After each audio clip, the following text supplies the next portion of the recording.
Alright, so today at work I got seated a brand new pair of Adidas's new Energy Boost shoes, and I was really excited to get home and talk to you guys about it because I know that this shoe has been blowing up a whole lot of media attention in the running community, mainly because of all of the claims Adidas has been making about it.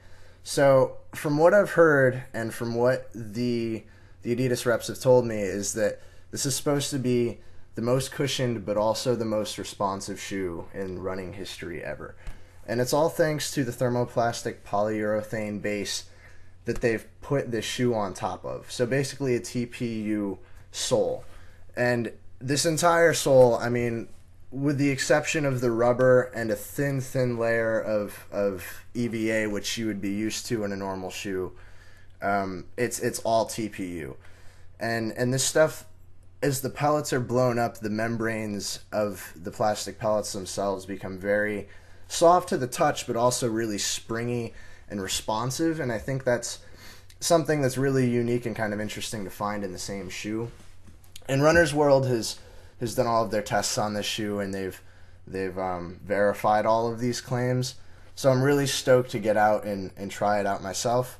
The upper of this shoe is made out of Adidas's Tech Fit material, so hopefully you can see there. It's kind of elasticy, but it's also really thin, and I imagine it's going to breathe really well as a shoe.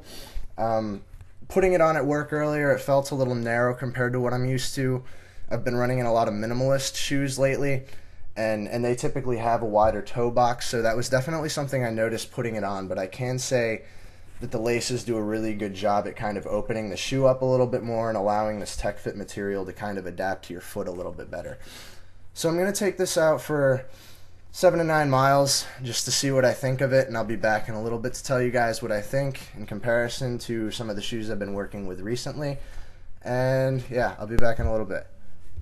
Alright, so I just got back from running 6.85 miles, which is a little shorter than I said that I was setting out to do, but it's my favorite training loop, and I figured to test the new shoe out, it was probably a good idea to do a course that I was familiar with and that I knew what my times were typically like. So going out, the fastest I'd ever run that loop I can remember is about 51, 52 minutes, which I think equates to something in the ballpark of like 7:30-ish minute miles. And I'm not gonna lie, I really part of me wanted to come back and say to you guys, you know, I mean, it's a decent shoe, but I think Adidas kind of blew it out of proportion, and I think it's not everything that it was cracked up to be. And then I beat that time by about 3 minutes. So I just ran a training loop that I've been doing for months and months and months in a little under 49 minutes, which is crazy considering that I'm bouncing back from bronchitis right now.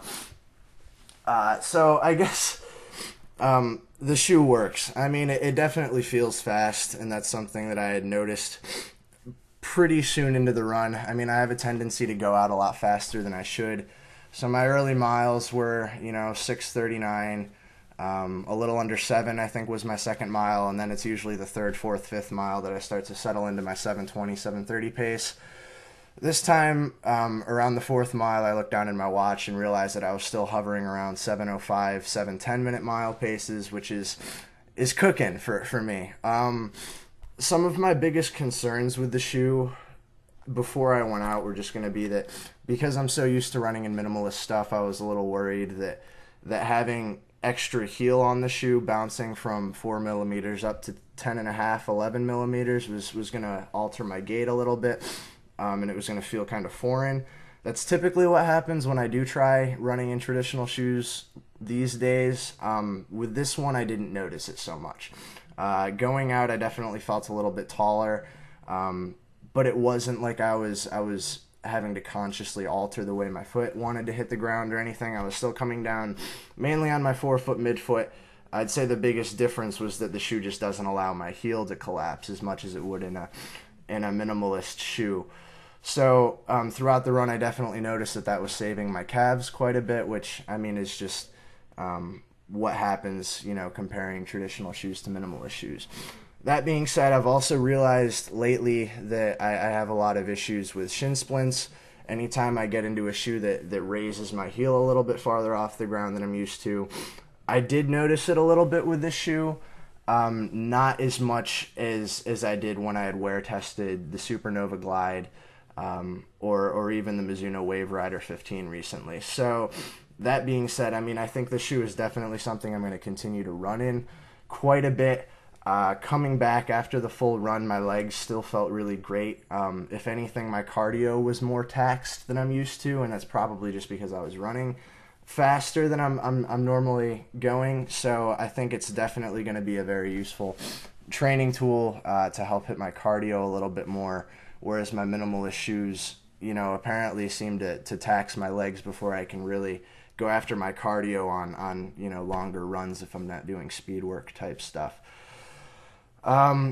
Otherwise, I mean, I'm really just overall impressed. Like I said, I wasn't expecting this much out of the shoe, but I'm definitely humbled by the situation. I think Adidas really did it well with this, and I'd say, shout out to Logan and Bill. Everything those two reps with Adidas told us seems to be true based on my experience.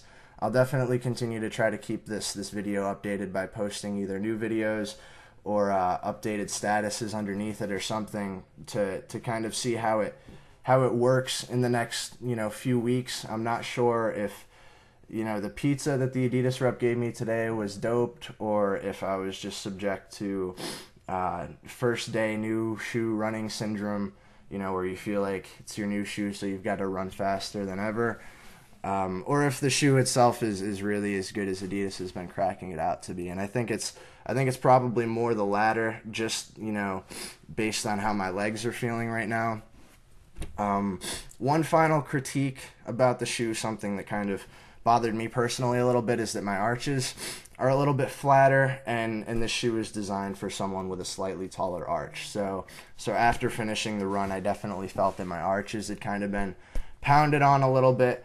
Maybe that's something I'll adapt to after running more in the shoe, but I mean, we'll see. It's definitely going to be something I take out for some more runs in the future, and I'm really excited to see how it works out. Overall, I mean, I would definitely recommend the shoe, especially for people who are used to running in traditional footwear. I think something like this, could definitely benefit you, judging by how my run went tonight. So, like I said, we'll see how it treats me in the future based on how it was tonight. I love it. So thanks for watching my video. I hope it was helpful and useful to anyone considering buying the shoe. Yeah, thanks for watching. Bye.